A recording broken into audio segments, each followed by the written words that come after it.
बाबूजी, मैंने इसे पानी से चला दिया। अब हमें डीजल खरीदने की जरूरत नहीं पड़ेगी। बंद कर अपनी ये जुबान। तूने मेरी नाक कटवा दी। औरत होकर ट्रैक्टर चलाती है। बाबूजी मत तोड़िए।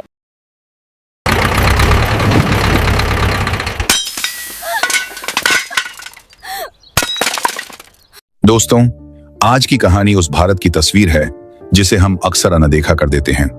एक तरफ वो बेटियां हैं जो आसमान छूना चाहती हैं और दूसरी तरफ वो बेड़ियां हैं जो उन्हें रसोई की चारदीवारी में कैद रखती हैं। यह कहानी है रतनपुर गांव की एक ऐसी ही बहू स्नेहा की, जिसने अपनी कलाई की चूड़ियों को बेचकर ट्रैक्टर का इंजन खरीदने की हिम्मत की, जिसने पानी से ट्रैक्टर चलाने का वो सपना देखा जिस पर बड़े बड़े वैज्ञानिक भी हंसते थे। लेकिन जब उसका सपना हकीकत बना तो उसके अपने ही ससुर ने उस मशीन को हथौड़े से चकनाचूर कर दिया। क्या एक औरत का आविष्कार पुरुष के अहंकार से जीत पाएगा? क्या वो टूटे हुए पुर्जे कहानी के अंत में जो करेंगे वो आपके रोंगटे खड़े कर देगा? आगे बढ़ने से पहले चैनल को सब्सक्राइब, वीडियो को लाइक करें और कमेंट में जय हिंद जरूर लिखें। रतनपुर गांव की तपती दोपहर में सन्नाटा पसरा हुआ था। सिर्फ दूर कहीं किसी खेत से ट्रैक्टर के चलने की आवाज आ रही थी, जो बार बार खांसी की तरह रुक जाती थी। यह ट्रैक्टर गांव के सबसे रसूखदार किसान सूर्य प्रकाश का था। सूर्य प्रकाश का नाम पूरे जिले में इज्जत से लिया जाता था। उनकी सफेद पगड़ी और मूंछों का ताव ही उनकी पहचान थी। उनके घर के नियम पत्थर की लकीर थे। औरतें घर की देहरी नहीं लांघ सकती थीं और मर्द रसोई में झांक नहीं सकते थे। इसी हवेली नुमा घर में 6 महीने पहले स्नेहा बहू बनकर आई थी। स्नेहा शहर से पढ़ी लिखी इंजीनियर थी। उसके पिता ने उसे बहुत लाड़ प्यार से पढ़ाया था, लेकिन समाज के डर से और अच्छी रिश्तेदारी मिलने के लालच में उसकी पढ़ाई पूरी होते ही उसकी शादी कर दी गई थी। स्नेहा जब विदा होकर आई तो अपने साथ किताबों का एक बक्सा भी लाई थी, लेकिन उसकी सास पार्वती ने पहले ही दिन कह दिया था कि बहू, इस घर में किताबों का काम नहीं है, यहाँ सिर्फ चूल्हा और चक्की चलती है। स्नेहा ने उसी दिन अपनी डिग्री और सपनों को उस बक्से में बंद करके ताला लगा दिया था और चाबी अपने दिल के किसी कोने में छुपा ली थी। उसका पति माधव एक सीधा सादा नौजवान था जो अपने पिता की परछाई से भी डरता था। माधव स्नेहा को चाहता तो बहुत था, लेकिन उसके अंदर इतनी हिम्मत नहीं थी कि वो बाबूजी के खिलाफ जाकर स्नेहा के सपनों की बात कर सके। दिन बीतते गए और हालात बदलने लगे। देश में महंगाई डायन की तरह मुंह खोले खड़ी थी। डीजल के दाम आसमान छू रहे थे। जिस ट्रैक्टर की आवाज सूर्य प्रकाश की शान थी, अब वही ट्रैक्टर उनके लिए मुसीबत बनता जा रहा था। हर रोज खेत जोतने के लिए हजारों का डीजल फूकना पड़ता था।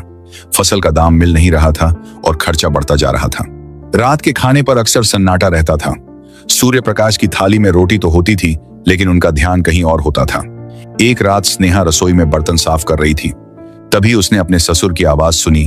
वो माधव से कह रहे थे कि बेटा, अगर हालात ऐसे ही रहे तो हमें अपनी जमीन का कुछ हिस्सा बेचना पड़ेगा।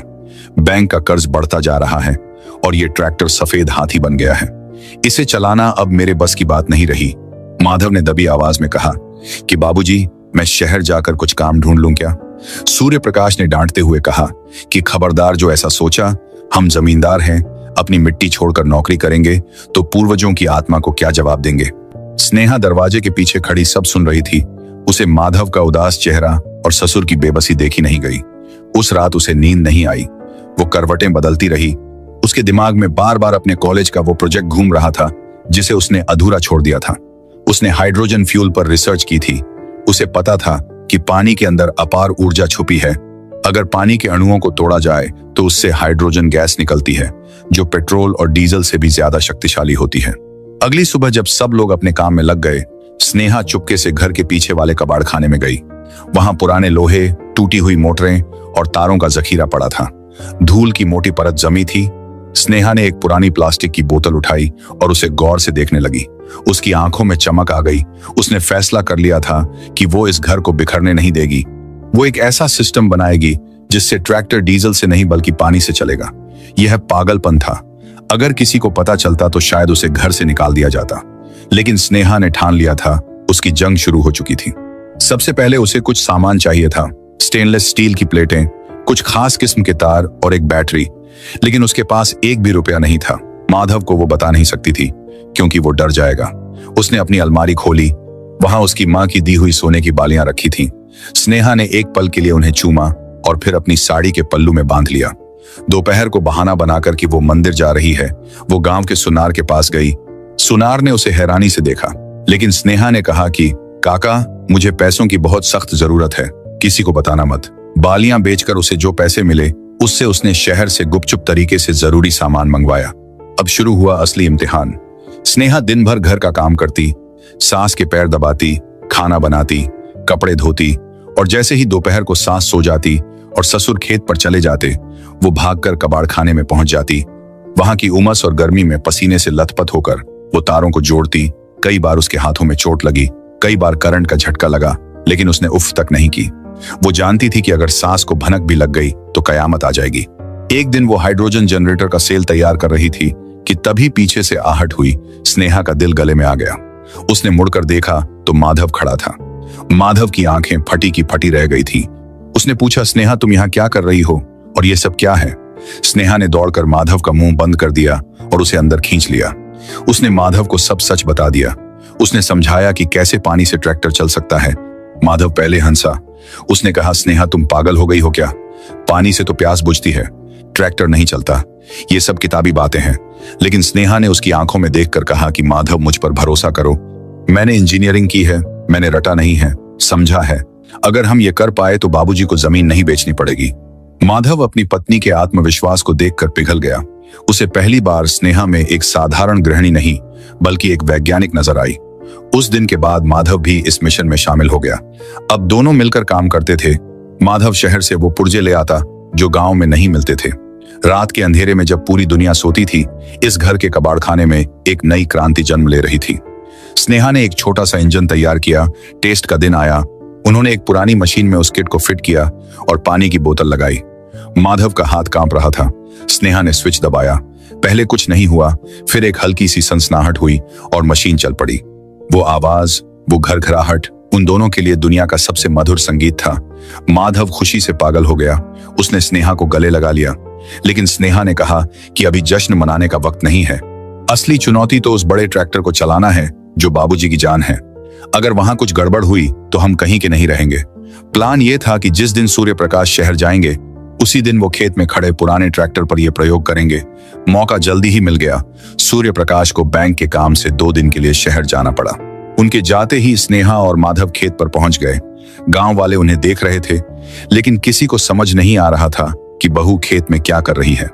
स्नेहा ने साड़ी का पल्लू कमर में खोसा और ट्रैक्टर के इंजन पर चढ़ गई। उसने डीजल टैंक का कनेक्शन काटा और वहां अपना बनाया हुआ हाइड्रोजन किट फिट करना शुरू किया।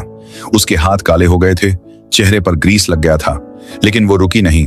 माधव उसे औजार पकड़ा रहा था। 2 दिन और 2 रात की मेहनत के बाद ट्रैक्टर तैयार था। उसकी टंकी में अब डीजल नहीं बल्कि कुएं का साफ पानी भरा था। सुबह होने वाली थी। सूर्य प्रकाश के लौटने का समय हो गया था। स्नेहा ने कांपते हाथों से चाबी लगाई। उसने आंखें बंद करके भगवान को याद किया और चाबी घुमाई। इंजन ने एक भारी आवाज की और बंद हो गया। माधव के माथे पर पसीना आ गया। स्नेहा ने फिर कोशिश की। इस बार इंजन ने जोर की आवाज की। धुआं नहीं निकला, बल्कि साइलेंसर से पानी की भाप निकली और ट्रैक्टर स्टार्ट हो गया। इंजन की लयबद्ध आवाज गूंज उठी। स्नेहा ने गियर डाला और ट्रैक्टर आगे बढ़ा। वो पानी से चल रहा था। यह चमत्कार था। माधव दौड़कर ट्रैक्टर के पीछे चढ़ गया। वो दोनों खेत के चक्कर लगाने लगे। गांव के लोग जमा हो गए। सब हैरान थे कि बिना धुएं के ट्रैक्टर कैसे चल रहा है। किसी ने कहा कि यह जादू है, किसी ने कहा कि बहू ने कुछ कर दिखाया है। तभी सामने से एक जीप आती दिखाई दी। वो सूर्य प्रकाश की जीप थी। जीप रुकी और सूर्य प्रकाश बाहर निकले। उन्होंने देखा कि उनका ट्रैक्टर खेत में चल रहा है और स्टीयरिंग पर उनकी बहू बैठी है। उनका चेहरा गुस्से से लाल हो गया। उन्हें लगा कि उनकी मर्यादा का तमाशा बन गया है। वो तेज कदमों से खेत की तरफ बढ़े। माधव ने पिता को आते देखा तो उसके हाथ पांव फूल गए। उसने स्नेहा से कहा कि रोको, बाबूजी आ गए। स्नेहा ने ट्रैक्टर रोका और नीचे उतरी। उसकी आंखों में खुशी थी कि उसने ससुर की समस्या हल कर दी। वो दौड़कर उनके पास गई और बोली, बाबूजी, मैंने इसे पानी से चला दिया। अब हमें डीजल खरीदने की जरूरत नहीं पड़ेगी। अब हम कर्ज मुक्त हो जाएंगे। लेकिन सूर्य प्रकाश को उसके शब्द सुनाई नहीं दिए। उन्हें सिर्फ यह दिखाई दिया कि उनके घर की इज्जत, उनकी बहू मर्दों की तरह ट्रैक्टर चला रही है, और वो भी उनके खानदानी ट्रैक्टर के साथ खिलवाड़ करके। उन्होंने जोर से चिल्लाया कि बंद कर अपनी ये जुबान, तूने मेरी नाक कटवा दी। औरत होकर ट्रैक्टर चलाती है, और ये क्या कूड़ा कबाड़ा लगा रखा है मेरे इंजन में। स्नेहा ने समझाने की कोशिश की कि बाबूजी ये साइंस है, ये विज्ञान है, लेकिन सूर्य प्रकाश ने पास पड़ा एक लोहे का सब्बल उठा लिया। क्रोध ने उनकी बुद्धि हर ली थी। वो ट्रैक्टर की तरफ लपके स्नेहा उनके पैरों में गिर गई। वो गिड़गिड़ाई कि बाबूजी मत तोड़िए, इसमें मेरी मेहनत है, इसमें हमारा भविष्य है। लेकिन सूर्य प्रकाश ने उसे धक्का दे दिया। अगले ही पल वहां सिर्फ लोहे के टकराने की आवाजें थीं। सूर्य प्रकाश ने उस हाइड्रोजन किट पर वार करना शुरू कर दिया। कांच की बोतलें टूट गईं, तार बिखर गए, सर्किट चकनाचूर हो गए। हर प्रहार के साथ स्नेहा की चीख निकल रही थी। उसे लग रहा था जैसे वो हथौड़ा मशीन पर नहीं, उसके दिल पर पड़ रहा हो। माधव खड़ा रोता रहा। वो अपने पिता का हाथ पकड़ने की हिम्मत नहीं जुटा पाया। 5 मिनट के अंदर महीनों की मेहनत कबाड़ बन चुकी थी। ट्रैक्टर फिर से बेजान हो गया था। सूर्य प्रकाश ने हांफते हुए सब्बल फेंका और कहा कि आज के बाद अगर तूने घर की देहरी लांघी या किसी मशीन को हाथ लगाया तो मैं तुझे इस घर से निकाल दूंगा। जा जाकर रोटियां सेक जिसके लिए तुझे लाया गया था। स्नेहा मिट्टी में बैठी थी। उसके हाथों में टूटे हुए कांच चुभ रहे थे। उसकी आंखों से आंसुओं की धार बह रही थी। वो उठी नहीं। वो बस उस टूटे हुए सपने को देखती रही। गांव वाले तमाशा देखकर चले गए। सब कह रहे थे कि जमींदार साहब ठीक ही तो कह रहे हैं, औरत का काम चूल्हा है, ट्रैक्टर नहीं। उस दिन स्नेहा की आत्मा मर गई थी। वो घर लौटी और अपने आप को कमरे में बंद कर लिया। उसने खाना छोड़ दिया, बोलना छोड़ दिया। वो बस खिड़की से बाहर उस खड़े ट्रैक्टर को देखती रहती जो अब कबाड़ बन चुका था। माधव उसे मनाने आता, माफी मांगता, लेकिन स्नेहा की आंखों में अब कोई भाव नहीं था। वो एक जिंदा लाश बन गई थी। दिन बीतते गए और स्थिति बदतर होती गई। सूखा पड़ गया, गांव में पानी की कमी हो गई और डीजल के दाम और बढ़ गए। सूर्य प्रकाश की फसलें पानी के बिना सूखने लगी क्योंकि ट्यूबवेल चलाने के लिए डीजल के पैसे नहीं थे। बैंक वालों ने नोटिस भेज दिया था कि अगर कर्ज नहीं चुकाया तो जमीन नीलाम होगी। सूर्य प्रकाश का घमंड अब चिंता में बदल चुका था। वो रात रात भर जागते और हुक्का पीते रहते। उन्हें अपनी गलती का एहसास तो नहीं था, लेकिन बर्बादी सामने दिख रही थी। तभी एक दिन गांव में एक बड़ी गाड़ी आई। उस पर लाल बत्ती तो नहीं थी, लेकिन वो बड़े अफसरों की गाड़ी लग रही थी। उसमें से कुछ लोग उतरे जो सूट बूट में थे। उनके हाथ में कुछ फाइलें थीं। वो सीधे सरपंच के पास गए और पूछा कि इस गांव में वो घर कौन सा है जहां पानी से इंजन चलाने का प्रयोग हुआ था। सरपंच हक्का बक्का रह गया। उसने कहा कि वो तो सूर्य प्रकाश की ओसन था, लेकिन अफसरों ने कहा कि हमें उससे मिलना है। बात यह थी कि जिस दिन स्नेहा और माधव ने खेत में ट्रैक्टर चलाया था, गांव के ही एक लड़के ने उसका वीडियो बनाकर सोशल मीडिया पर डाल दिया था। वो वीडियो वायरल हो गया था और यह जापान के बड़े वैज्ञानिकों तक पहुंच गया था। उन्होंने उस वीडियो में इंजन की आवाज और भाप देखकर समझ आ गया था कि यह कोई साधारण जुगाड़ नहीं बल्कि एक बड़ी खोज है।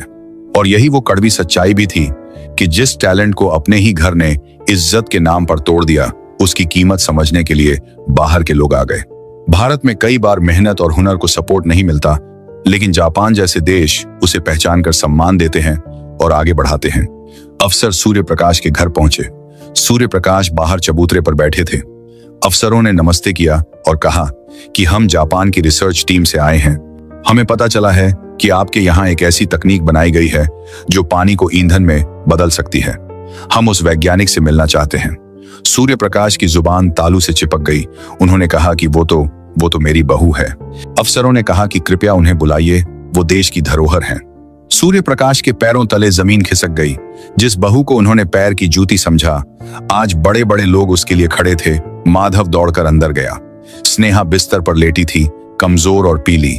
माधव ने कहा, स्नेहा उठो, बाहर देखो कौन आया है। तुम्हारे हुनर को सलाम करने लोग आए हैं। स्नेहा को विश्वास नहीं हुआ। वो लड़खड़ाते कदमों से बाहर आई। एक वरिष्ठ वैज्ञानिक ने आगे बढ़कर कहा कि बेटी, क्या वो वीडियो तुम्हारा है? क्या तुमने वो इंजन बनाया था? स्नेहा ने धीरे से सिर हिलाया। वैज्ञानिक ने कहा कि हमारे पास एक चुनौती है। पास के जिले में एक बहुत बड़ा बांध परियोजना का काम रुका पड़ा है क्योंकि वहां ईंधन नहीं पहुंच पा रहा। हमें एक ऐसी मशीन चाहिए जो वहां के नदी के पानी से ही ऊर्जा बना सके। क्या तुम हमारे लिए अपना वो आविष्कार दोबारा बना सकती हो? अगर तुम सफल रही तो हम तुम्हें पेटेंट भी दिलाएंगे और 50 लाख का इनाम भी। पूरे गांव में सन्नाटा छा गया। 50 लाख सुनकर सूर्य प्रकाश की आंखें फटी रह गईं। लेकिन समस्या यह थी कि पुराना मॉडल टूट चुका था। स्नेहा ने अपनी सूजी हुई आंखों से ससुर की तरफ देखा। सूर्य प्रकाश की नजरें झुकी हुई थीं। स्नेहा ने गहरी सांस ली और कहा कि सर, मेरा मॉडल टूट गया है, लेकिन नक्शा मेरे दिमाग में है। अगर आप मुझे सामान दें तो मैं अभी इसी वक्त आपके सामने दूसरा इंजन बना सकती हूँ। अफसरों ने तुरंत हामी भर दी। उनकी गाड़ी से आधुनिक टूल्स और सामान निकाला गया। सूर्य प्रकाश के आंगन में ही एक प्रयोगशाला बन गई। पूरा गांव छतों पर चढ़कर देख रहा था। स्नेहा ने अपने कांपते हाथों को मुट्ठी में भींचा। उसने माधव की तरफ देखा। माधव ने आंखों से इशारा किया कि मैं तुम्हारे साथ हूं। स्नेहा काम पर लग गई। इस बार उसके पास डर नहीं था। इस बार उसके पास खोने के लिए कुछ नहीं था। उसने तेजी से सर्किट जोड़े, प्लेटों को सही कोण पर लगाया, रसायन का मिश्रण तैयार किया। वो भूल गई कि वो कमजोर है। वो भूल गई कि उसने खाना नहीं खाया।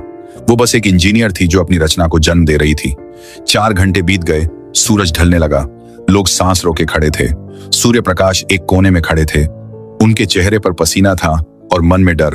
हे भगवान, आज मेरी बहू की लाज रख लेना। आखिरकार स्नेहा खड़ी हुई। उसने एक बड़े जनरेटर के साथ अपने डिवाइस को जोड़ा। उसने एक बाल्टी पानी डाला। वैज्ञानिक ने अपनी मशीनें चेक की। स्नेहा ने कहा, बाबूजी, क्या आप आकर स्विच दबाएंगे? सब हैरान रह गए।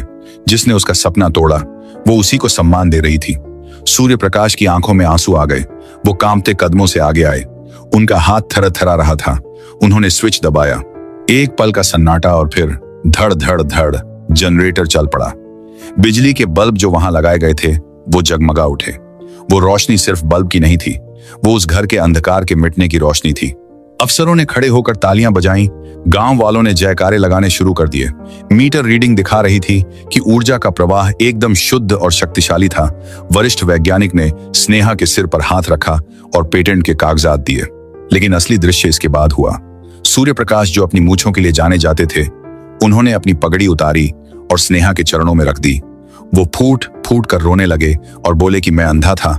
मुझे लगा कि तू मेरी इज्जत मिट्टी मिला रही है, लेकिन तूने तो मेरे घर को मंदिर बना दिया। स्नेहा ने झुककर पगड़ी उठाई और ससुर के सिर पर वापस रखी और बोली कि गलती इंसान से होती है बाबूजी। बस इतना वादा कीजिए कि आगे से किसी बेटी के पंख मत काटिए, उसे उड़ने दीजिए। उस दिन के बाद रतनपुर बदल गया। सूर्य प्रकाश ने अपनी जमीन नहीं बेची, बल्कि उस इनामी राशि से गांव में एक साइंस कॉलेज खोला, जिसका नाम रखा गया स्नेहा इंस्टीट्यूट ऑफ टेक्नोलॉजी।